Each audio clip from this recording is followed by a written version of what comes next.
Eu vou para Brasília com a Larissa Rodrigues, que chega agora aqui no Hora H. Ei, Lari, boa noite para você. Larissa tem a apuração do preparo dessa cela, né? Onde está, que não é bem uma cela, né? É quase que uma casinha, né, Larissa? Um alojamento, eu acho que é a melhor definição, exato. Viu? Porque vocês vão se lembrar que ontem a gente deu a informação de que ele seria transferido, minutos depois ele já estava lá, desde as 5h30 da tarde. Então a Larissa vai explicar como foi essa operação tão sigilosa de preparação para a recepção de Bolsonaro. Boa noite, querida, bem-vinda. Tudo bem, Thaís? Boa noite para você e para quem acompanha a gente.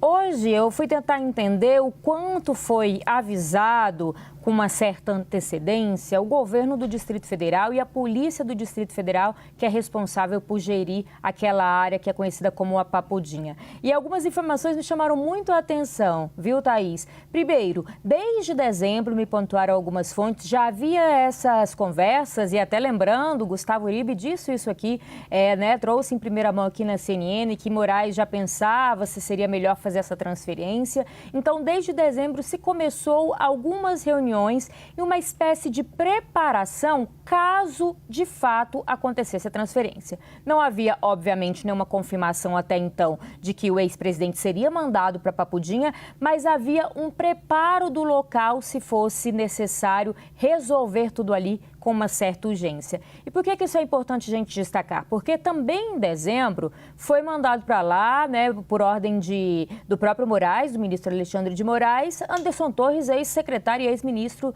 da Justiça do governo Bolsonaro. Nesse momento, quando se decide mandar o Anderson Torres para Papudinha, houve uma escolha de que ele iria dividir a cela com Silvinei, que é ex-diretor da PRF, para caso houvesse a decisão de enviar Bolsonaro, fosse possível remanejar ali aquela lotação, porque são 8 dessas celas, desses alojamentos, para que o ex-presidente pudesse ficar numa cela isolado e sozinho, como foi a ordem de ontem do ministro Alexandre de Moraes. Ontem, por exemplo, me informaram algumas fontes, havia uma advogada presa nessa cela, nesse alojamento que hoje, desde ontem à noite, melhor dizendo, está o ex-presidente Jair Bolsonaro. Houve também um remanejamento interno ali, tirando essa advogada, colocando ela para dividir espaço com outras detentas para que vagasse esse espaço exclusivo para o ex-presidente. Rapidinho, Thaís, eu queria trazer só um último detalhe, que também médicos